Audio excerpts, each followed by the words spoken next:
Jai Hind. Hello everyone. I welcome all of you again on my YouTube channel. And in this video, we are going to talk about expressing opinion. Expressing opinion is our today's topic. And after watching this video, you will be able to understand that how can we express ourselves in English language. For express our feelings, for express our ideas, we need language.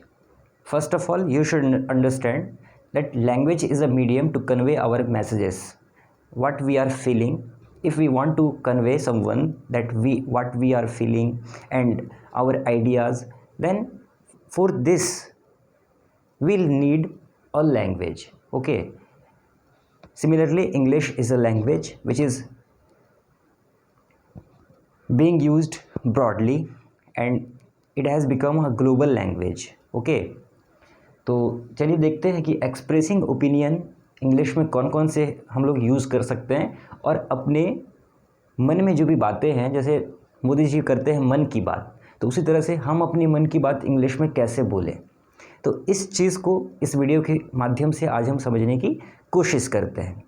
अगर अभी तक आपने हमारे channel को subscribe नहीं किया है तो I would like to request you, please subscribe our channel because on this channel I upload videos related to English spoken course and English grammar, and as well as if you are preparing for any government examination then this channel will help you.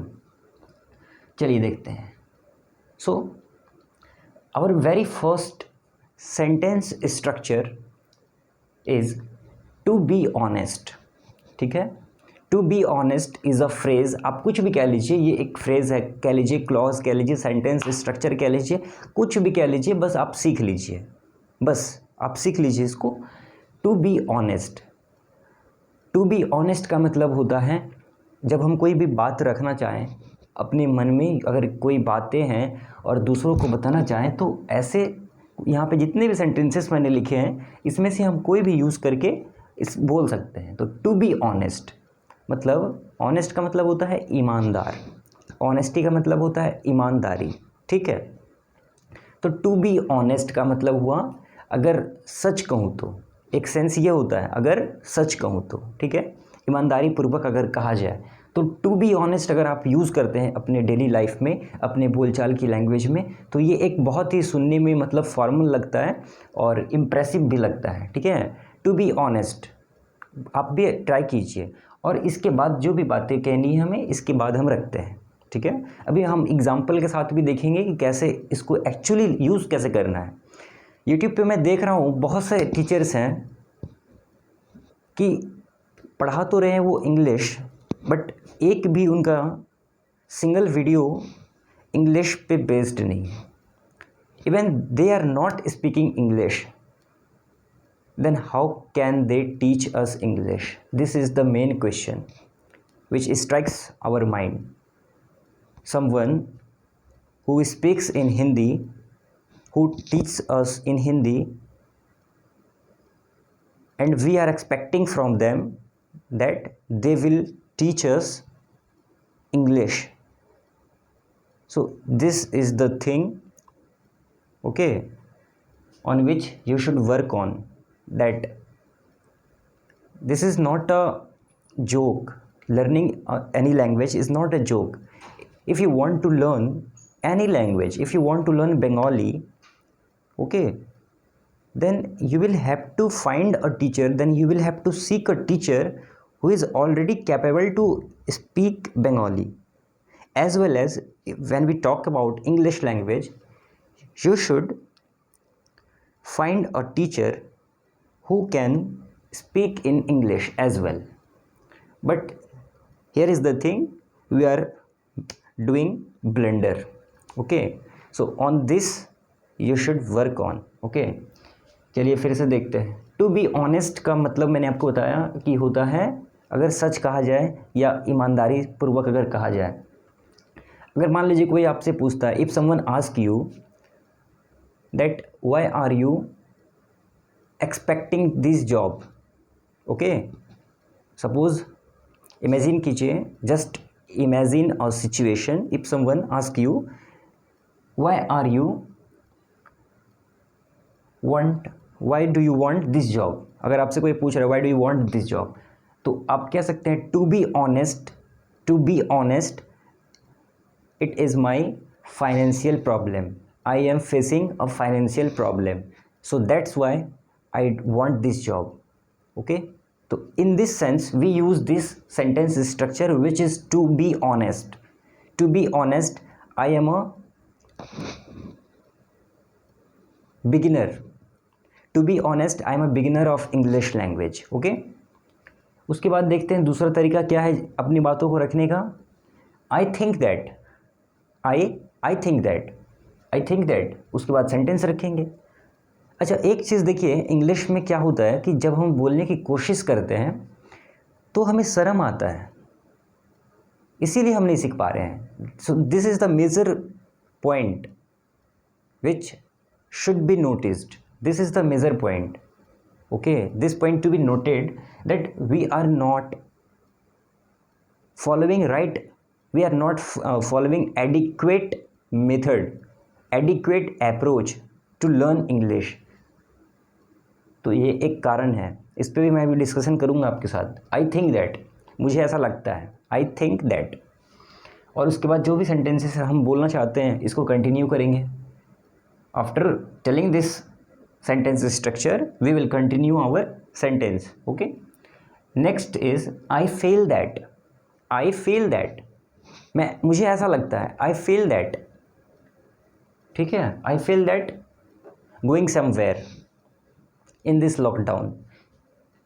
I feel that, मुझे ऐसा लगता है कि मैं कहीं घूमने जाऊँ. I feel that to go somewhere. चलिए, आई बिलीव, नेक्स्ट है I believe.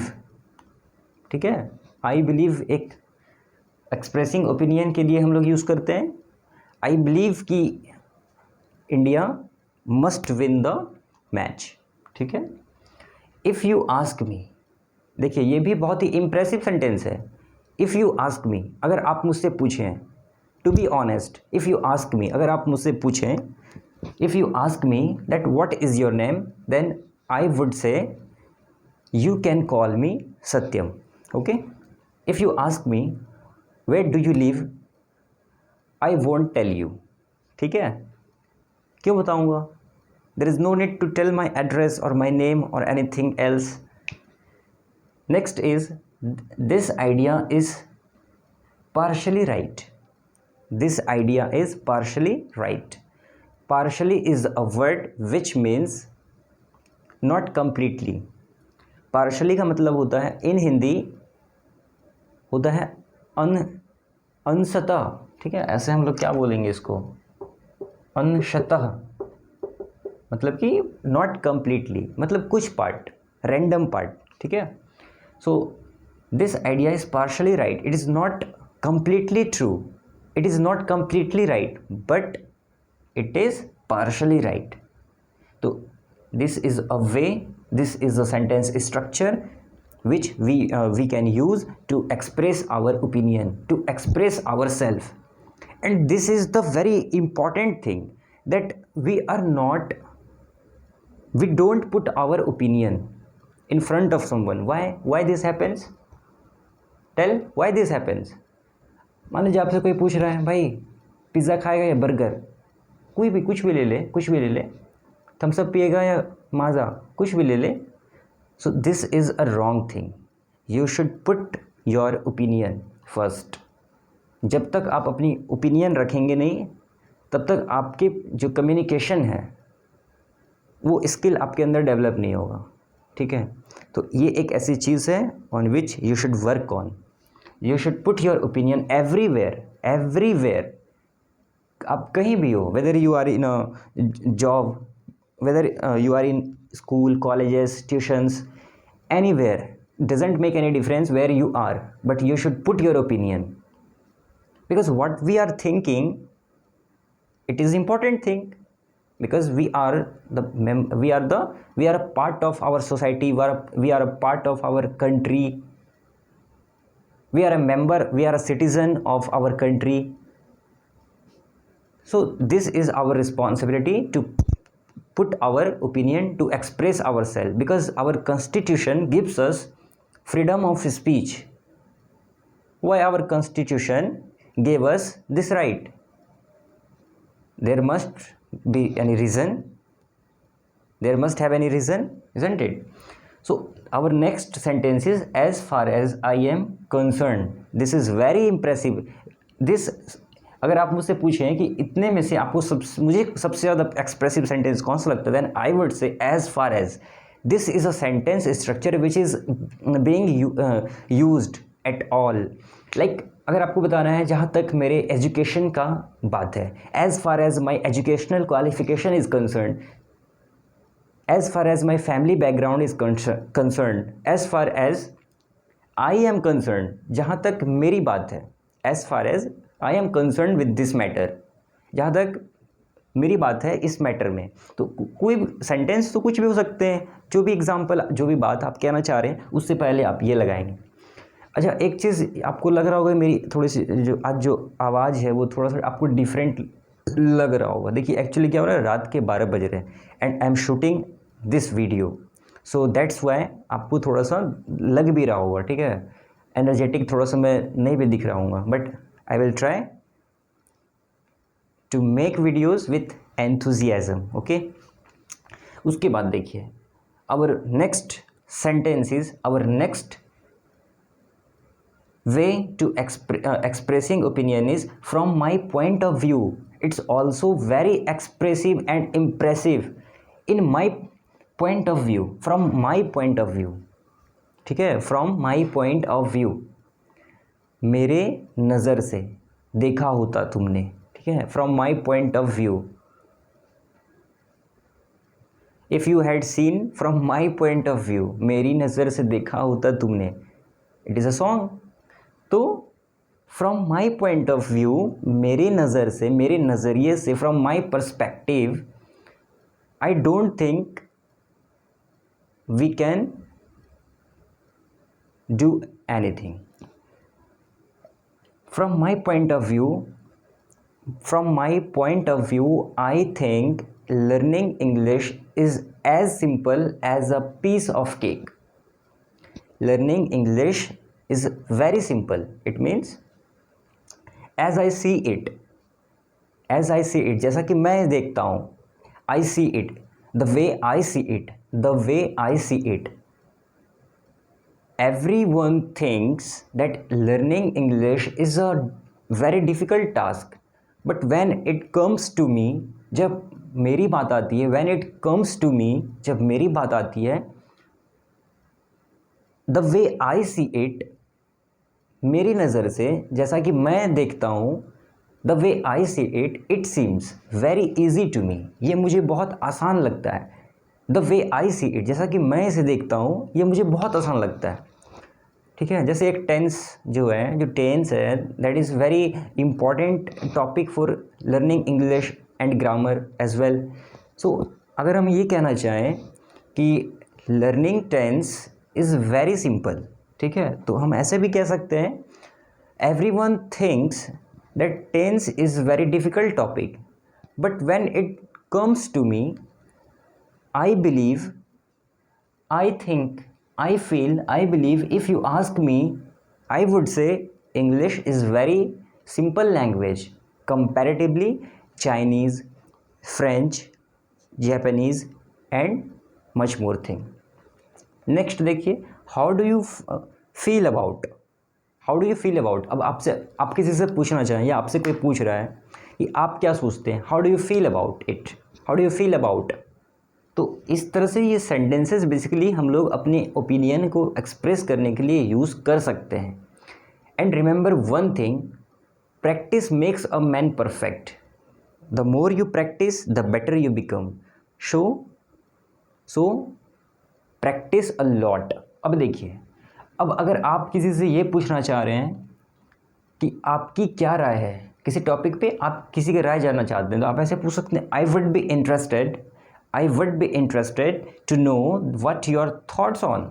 I would be interested to know, मैं ये जानने में मैं ये जानना चाहूँगा, आई वुड बी इंटरेस्टेड, मेरी ये जानने में रुचि होगी कि आप इस बारे में क्या सोचते हैं। I would be interested to know what your thoughts on, आपकी इस पर क्या विचार है, what do you think about it, please tell me what do you think about it. ठीक है, तो इस तरह से हम लोग कुछ सेंटेंसेस का यूज़ करके एक्सप्रेसिंग ओपिनियन अपना रख सकते हैं। ओपिनियन का मतलब होता है अपना विचार, ठीक है, एक्सप्रेस करना मतलब व्यक्त करना। So in this way we can express our self, and if you practise this sentences and in your daily life, I must tell you that English would be very easy for you. And the main thing is you are not practicing anymore. Okay, you are not practicing a lot. So you will have to understand that if you want to learn any language, you will have to practice that particular language. Okay, so आज के लिए बस इतना ही रखते हैं। If you find this video made sense for you, if you find this video is informative for you, then please like this video and subscribe our channel as well, because on this channel, which I have already told you that on this channel I upload videos related to English grammar and spoken English course.